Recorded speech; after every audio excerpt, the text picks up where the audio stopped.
Ya, suami jadi tersangka, Sandra Dewi diperiksa. Tidak hanya harta Harvey Muiz, pendapatan Sandra Dewi juga akan dikais. Sampai mana uang di kasus tata niaga timah bermuara? Kita akan membahasnya bersama dengan Koordinator Masyarakat Anti Korupsi Indonesia, Boyamin Saiman. Dan juga bergabung pakar hukum pidana dan juga pencucian uang, Prof. Hipnu Nugroho. Kami juga sebetulnya sudah menghubungi Dirdik Jampitsus Kejagung Kuntadi, namun belum ada respon sampai dengan saat ini. Jadi kita akan lanjutkan dengan Prof. Hipnu juga Bang Boyamin. Selamat malam Bapak-Bapak, apa kabar? Malam. Malam. Ya, saya ke Bang Boyamin terlebih dahulu. Kejaksaan Agung penyidik sudah memutuskan mendalami kepemilikan harta dari Sandra Dewi, ya, istri dari Harvey Muiz. Menurut Bang Boyamin, untuk mendalami kasus korupsi ini, apakah langkah penyidik ini sudah tepat, Bang? Ya, masih 75% tepat karena belum mengarah kepada pemilik sesungguhnya gitu. Namun bahwa ini pengembangan itu kepada pihak-pihak yang diduga terlibat, apalagi kalau pencucian uang itu tanda kutip penadah, bahkan level pasif aja bisa dilakukan proses hukum. Kita catatan itu yang paling fenomenal kan Edis Edilia menerima uang 1 miliar dari suaminya yang diduga hasil penipuan penggelapan, tapi jadi tersangka TPPU gitu karena dianggap menerima. Dianggap itu kalau dianggap nafkah tidak wajar, padahal sebenarnya ya dianggap wajar ya bisa karena artis dan suaminya pengusaha misalnya begitu. Tapi itu sudah menjadi jurisprudensi dan menjadi apa istilahnya dasar hukum kalau orang meskipun pasif tapi patut menduga itu uang dari hasil korupsi karena tidak wajar atau hasil penyimpangan, hasil pelanggaran hukum, maka bisa diproses itu. Dan itu sangat memungkinkan kepada siapapun gitu karena kalau dalam konteks uang panas kan biasanya memang dihambur-hamburkan kan gitu. Nah ini ya harusnya sadar si penerima itu untuk istilahnya Pak Hipnu nanti kan itu dalam alpa gitu, kulpa gitu kan sampai orang yang patut menduga aja sudah bisa dipersalahkan kan gitu kan. Tapi kalau dalam korupsi kan tidak ada istilah kulpa gitu. Tapi pencucian uang bisa menjadi bisa dikatakan karena pasal-pasal yang mengatur pencucian uang itu pasif saja bisa dilakukan sebagai orang yang terlibat melakukan pencucian uang karena ya itu tadi kalau tidak diproses seperti itu orang akan dengan sederhana dengan mudahnya menjawab loh saya tidak ngerti asal usul uang ini kan gitu. Nah padahal pencucian uang menjangkau ke sana orang tidak boleh berdalil lagi bahwa saya tidak tahu asal usul uang ini. Bahkan nafkah aja bisa dijerat dengan pencucian uang. Nah misalnya yang baru belakangan ini KPK Windy Idol yang terkait dengan Hasbi Hasan. Itu kan gambaran kita kan sebenarnya tahu lah itu teman dekat gitu kan. Nah teman dekat pada posisi itu kan ya dikasih hadiah gitu kan. Kalau penerima hadiah kan bisa berdalih loh saya dikasih masa saya nggak menerima, saya teman dekatnya kan itu. Tapi nyatanya oleh KPK dijadikan tersangka dan akan diproses ke pengadilan nampaknya itu. Jadi ini yang banyak hal jadi contoh bahwa kasus-kasus orang yang pasif itu bisa dikenakan untuk sebagai kasus pidana pencucian uang. Nah dalam kasus Sandra Dewi ini kan kemarin kita cermati Renat itu akhirnya ketahuan juga dikonfrontir dengan Helena Lim gitu. Nah itu apakah ada rangkaian dugaan dana mengalir dari Helena Lim yang ke Sandra Dewi gitu. Dan juga yang menarik adalah terkait dengan pisah harta. Lah pisah harta itu bisa jadi bumerang loh. Karena apa? Berarti kan bukan nafkah yang diberikan itu kan, dan itu bisa menjadi sesuatu titik awal misalnya berlebihan misalnya kemarin sampai level dikasih hadiah private jet saat ulang tahun. Nah meskipun pernah dibantah itu hanya sewa misalnya begitu, tapi uang sewanya kan pasti mahal juga. Ya, nah itu dari sisi itulah titik awal mudah-mudahan nanti Kejaksaan Agung mampu mencari bukti yang kuat. Ya saya berharap kalau memang ada alat bukti yang kuat untuk Sandra Dewi, ya saya berharap dijadikan tersangka juga gitu. Biar tuntas ini kan persoalan kan bisa menjadi kalau kita runut ke belakang bisa aja Harvey Muiz itu sengaja mengawini artis yang gaya hidupnya tinggi supaya bisa mencuci uang malahan. Kalau bisa kejar sejauh itu dari niat-niat awal ya berarti hebat nanti Kejaksaan Agung. Tapi bahwa ini semua praduga tidak bersalah ya kita tunggu perkembangannya seperti apa. Ini kan ya 75% tadi Anda katakan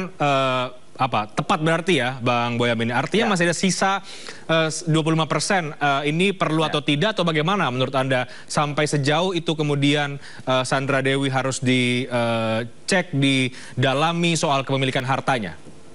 Ya, dalam kasus Sandra Dewi memang apakah dalam konteks itu kan gitu kan, yang dimiliki dia itu berasal dari Harvey Muiz. Dan dia pada tataran tertentu ini orang hukum yang bisa penegak hukum, penyidik nanti menggambarkan sebenarnya dia tahu ini uang ini sebenarnya tidak wajar gitu kan. Karena proses-prosesnya yang kalau pengusaha biasa gitu dalam konteks yang perlu perjalanan panjang, misalnya Jarum Kudus atau gudang garam, dan itu pun tidak pernah berpikir untuk glamor, untuk sesuatu yang ini dibangga-banggakan, dan itu terus kemudian diputar di perusahaan begitu misalnya begitu, dikembangkan kemana. Kalau pengusaha benar saya yakin itu tidak akan glamor, itu tidak mau gitu, karena apapun dia kerja keras beneran gitu. Jadi yang glamor gini, hedon begini ya rumusannya karena terlalu mudah cari uang. Terlalu mudah cari uang itu kan dari mana kalau bukan dari dugaan penyimpangan. Sebenarnya ini Kejaksaan Agung ditantang untuk mampu membuktikan itu semua. Jadi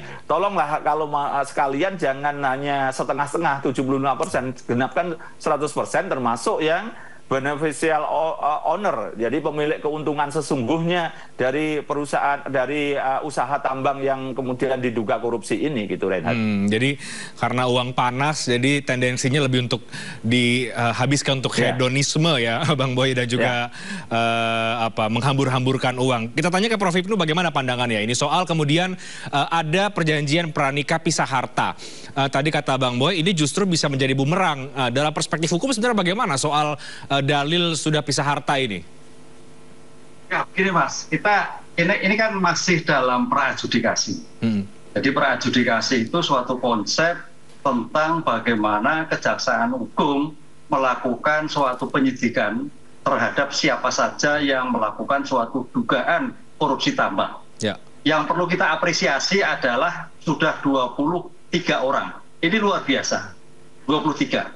Nah, dalam 23 ini persepsi kami, Mas Renal, itu adalah sekarang baru mencari pada tataran siapa pelaku, siapa penyerta, bagaimana bentuk tipologi korupsinya. Karena kita kan belum tahu bagaimana tentang konsep tipenya, kan gitu. Mana yang melakukan suatu bentuk korupsi restruktif, penyuapan, bentuknya apa? Penyuapan untuk mendapatkan izin. Nah, itu yang harus dilihat.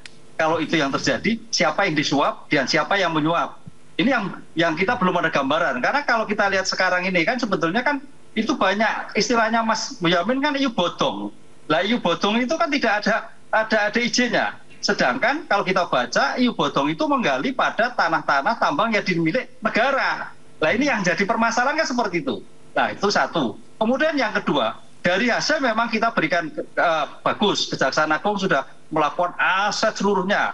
Jadi kemungkinan kalau terjadi seperti disampaikan Mas Boyamin kaitannya dengan follow the money, follow the asset, itu sudah disita barang-barang mewahnya, mobil mewahnya. Ini memang kecepatan. Karena dalam suatu korupsi, kecepatan penyidik untuk menanggulangi sita-sita, untuk melakukan sita itu kecepatan. Kan jangan sampai beralih pada pihak lain. Walaupun memang itu bisa telusur, tapi perlu bukti waktu. Nah, dengan demikian, dari 23 ini, kami juga pengen tahu, sebetulnya 23 itu perannya seperti apa? Apakahnya sama kan tidak? Kan itu, ini yang belum kita dengar dari teman-teman Kejaksaan Agung, dari profil 3 itu, 3 seperti apa, 5 seperti apa, 6 seperti apa. Sehingga dari kasus tadi nanti, kalau memang itu terbukti tindak pidana korupsi yang merupakan predikat krimnya korupsi, baru tahap kedua adalah pencucian uang. Bagaimana Sandra Dewi ini menarik memang. Tadi betul Mas Yamin. Jadi Sandra Dewi itu kaitannya kan ya bintang artis. Artisnya sejauh mana aktifnya, lakunya seperti apa kan gitu. Tapi kekayaannya luar biasa. Ini suatu bentuk. Karena prinsip pencucian adalah menyamarkan hasil kekayaan. Gitu Mas. Nah, kalau kemudian soal pisah harta yang tadi sempat kita bahas itu bagaimana dari perspektif hukum, Prof? Apakah itu kemudian bisa menjadi bumerang justru, atau ini memang bisa menjadi dalil ya kalau kemudian ingin berkilah ya bahwa tidak ada menerima aliran dana dan lain-lain? Ya, pisah harta sebagai petunjuk awal. Kalau itu memang dalam rangka bentuk untuk menyamarkan, itu suatu perencanaan yang luar biasa. Artinya sejak awal mengawini Sandra Dewi adalah dalam rangka menyamarkan keuangan. Itu jahat banget itu kalau sudah seperti itu ketahuan.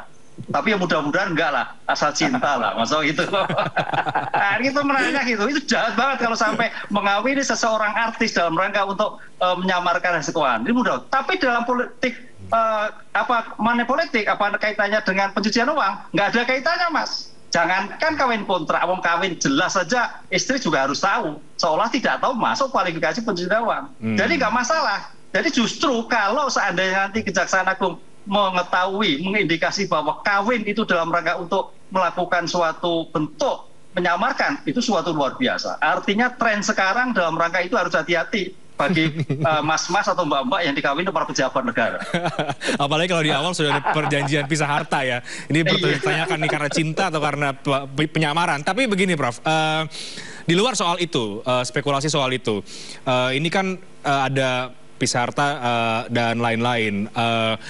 Apa yang kemudian sekali lagi kita menghormati asas praduga tak bersalah, tapi kalau tadi dikatakan oleh Bang Boyamin, kalau bisa memang diusut secara tuntas begitu ya, kalau memang ada bukti Sandra Dewi terlibat ya harus dijadikan tersangka juga. Menurut Anda artinya penyidik perlu ya mencari barang bukti ya, alat bukti kalau memang itu benar-benar ada menuju ke arah sana ya? Ya, idealnya memang dalam hal pencucian uang antara predikat krem dan kejahatan tambahan itu sebenarnya tidak perlu ada suatu jeda langsung.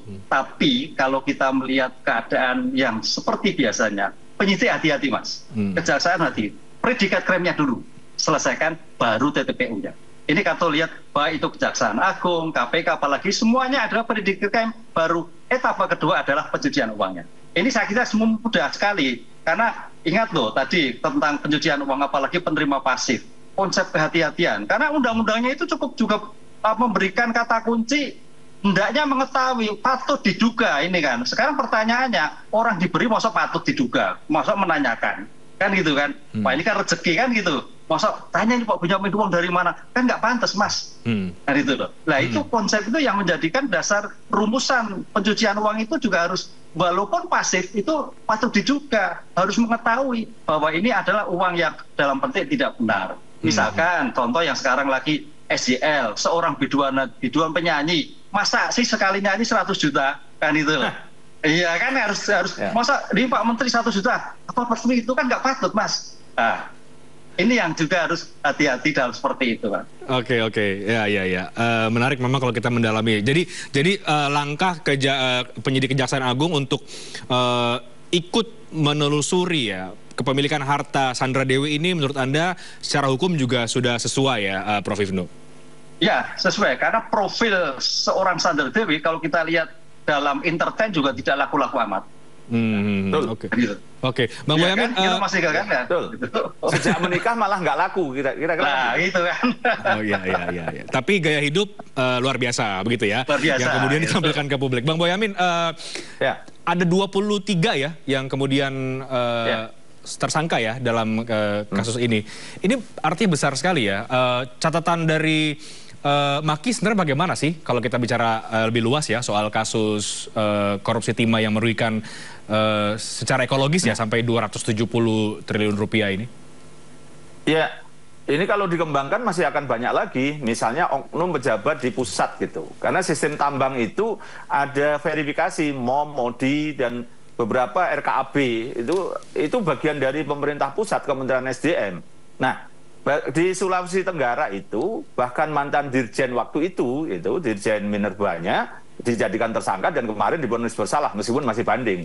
Rumusannya apa? Karena ketika memberikan izin untuk tahunan itu dalam bentuk RKAB bisa dilacak perusahaan tersebut itu di konsesi yang diajukan itu tidak pernah ditambang 3 tahun sebelumnya dan saat itu juga tidak ditambang. Artinya tidak layak diberi, tapi kok tetap diberi. Dan kemudian ternyata apa? Izin yang tadi itu dipakai untuk ngangkut dari tambang miliknya konsesi BUMN, PT Antam. Gitu. Jadi pada saat penjualan, pengiriman di pelabuhan itu pun clearance itu bahwa ini harus juga ada asal-usul barang.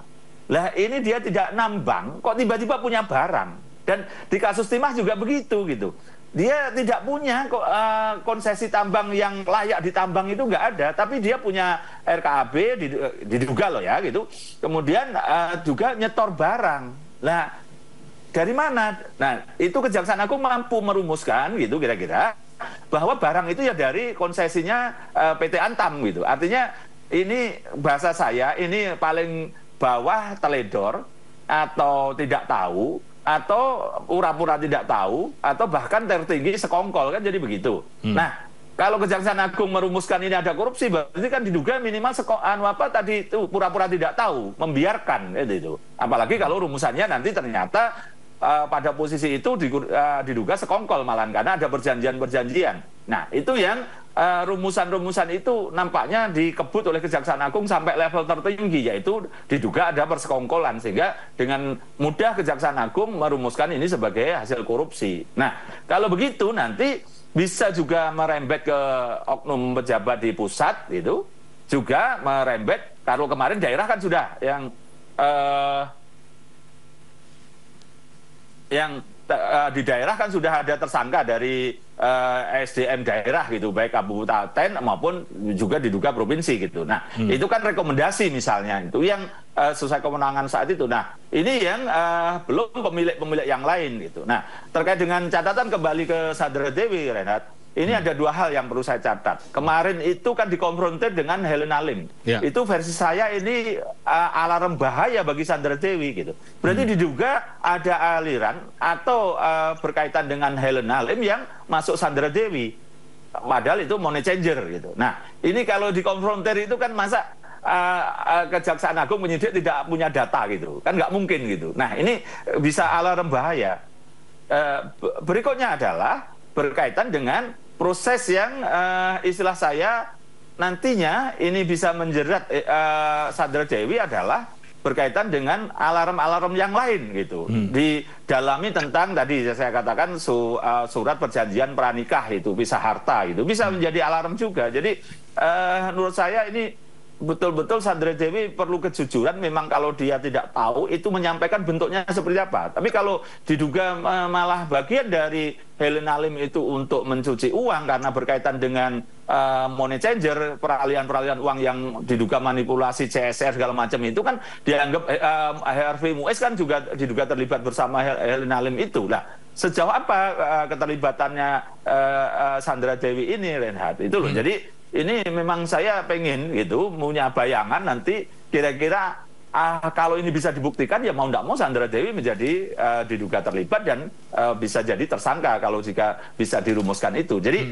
ini yang perlu jadi perhatian kita semua untuk mengawal Kejaksaan Agung supaya tetap berjalan benar gitu. Dan kita semua termasuk Prof Hipnu, saya yakin ini akan mencermati ini, jangan sampai nanti Kejaksaan Agung itu menjadi sesuatu yang dari semula semangat dan mampu merumuskan ini tiba-tiba nanti seperti melempem itu. Nah, ini yang kita kawal bersama, Reinhard. Masih. Nah, yang tadi poin pertama, Bang Boy, yang Anda katakan alarm bahaya adalah karena kemudian dikonfrontir dengan Helena Lim. Indikasi ini berbahaya ini apa? Apa kemudian penyidik menemukan ada yang tadi Anda katakan kaitkan soal money changer dan lain-lain, atau apa yang kemudian bisa kita cermati dari langkah mengkonfrontir antara Helena Lim dengan Sandra Dewi? Ini dugaan loh, masih pada posisi Helena Lim mungkin sudah ngomong apa adanya, buka-bukaan bahwa dia bagaimana terlibat bagian ini, misalnya diorder oleh siapa untuk menukar uang dan kemudian dijadikan seakan-akan CSR. Nah, di situ peran itu kemudian disangkutkan ke Sandra Dewi. Misalnya Sandra Dewi juga pernah mendapat transfer dari Helena Lim dari uang itu. Nah ini yang alarm bahaya itu, nggak bahaya tah gitu. Jadi posisi ini jadi yang sebenarnya Kejaksaan Agung nampak mengarah ke sesuatu yang menurut versi saya ini lebih hebat lagi karena mampu mengendus ke sana gitu loh. Dan ini kita layak kita dukung sepenuhnya gitu. Jadi ini sesuatu yang menurut saya kalau sampai konfrontir berarti ada sesuatu versi masing-masing. Helena Lim bisa jadi ngomong bahwa dia mentransfer, terus si Sandra Dewi bisa jadi ngomong enggak, atau bahwa itu yang nyuruh suaminya dan itu bagian bayaran suaminya gitu. Jadi ini sudah kalau sampai level konfrontir itu sudah alarm bahaya sebenarnya itu, Reinhard. Iya, ya. Kalau dugaan-dugaan yang disampaikan oleh Bang Boyamin ini dugaan-dugaan yang bahaya juga nih ya, Prof ya biasanya. Artinya mungkin ada informasi atau apa. Tapi begini, Prof, apa yang Anda kemudian mau tambahkan ya dari yang sudah kita bahas terkait dengan pendalaman soal aliran dana dan juga keterlibatan dugaan keterlibatan misalnya Sandra Dewi. Apa yang mau Anda tambahkan, Prof Ibnu? Begini. Kan tadi sudah disebutkan Mas Boyamin 20 atau 23 tersangka. Sekarang pertanyaannya 23 tersangka itu klasternya apa sih sebetulnya? Itu. Nah, klaster-klaster ini tampaknya belum mengarah pada owner. Nah, pada tataran pemilik IUP, pada tataran skelter, pada tataran BUMN Timah, pada tataran pejabat di daerah. Nah, sekarang bagaimana dari keterangan-keterangan yang disampaikan oleh para pejabat di daerah masih nggak ke atas. Karena dalam suatu perizinan korupsi nggak mungkin berseperti itu. Apalagi kaitannya kalau terkait dengan mafia. Mafia IUP, mafia tambang. Ini nggak mungkin, Mas. Gitu loh. Dari konsep ini seperti ini, tadi klarifikasi sebagai bentuk konfrontasi sampaikan Mas Boyamin itu memang dalam rangka untuk mencari bagaimana taktik pengungkapan suatu perkara itu bisa mengarah ke pusat. Siapa saja sih orangnya, kepada siapa sih, bagaimana caranya sih, hubungannya seperti apa. Sehingga itu yang dinantikan. Sehingga kalau kita melihat kasus-kasus mafia tambang, mafia tanah, itu mencoba kita, Kejaksaan Agung bisa memprofil, oh pejabat A, oh oknum A, oh pusat B. Ini yang belum nampak. Jadi hampir kalau kita lihat KPK, Bareskrim, Polisian itu ada tataran medal, bukan pada daratan tingkat tinggi. Itu, Mas, ini yang kita tunggu. Karena namanya mafia nggak mungkin hanya pada level pada tingkatan pejabat daerah atau tingkatan BUMN. Adakah ownernya?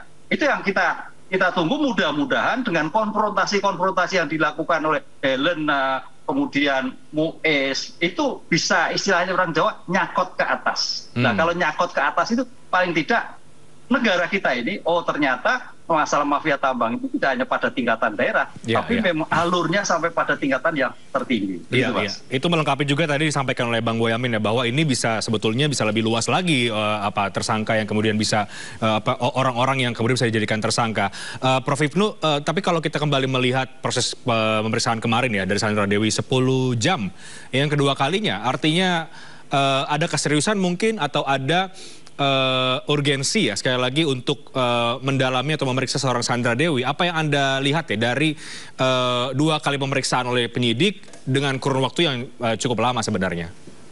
Ya, begini Mas Donald. Konsep kriminalistik pemeriksaan itu manusia itu kemampuannya 8 jam. Jadi kalau 10 jam itu total. Itu kalau kita bicara ilmiah. Gitu. Ya mungkin ada sholatnya, ada makan, ada ngobrol dan sebagainya. Jadi jangan lihat 10 jam itu seolah-olah enggak. Teorinya nggak seperti itu. Kemampuan seseorang mengingat 8 jam. Itu yang pertama. Yang kedua, karena Sandra Dewi ini adalah tanda petik kalau menurut saya ikon. Seorang artis kan begitu. Tadi sampaikan Mas Yamin, artis itu potensi sekali. Ya, artis, kemudian pejabat-pejabat tertentu yang bukan profil tertentu, itu potensi sekali untuk penerima pasif. Ini yang sampai sekarang belum bisa buka.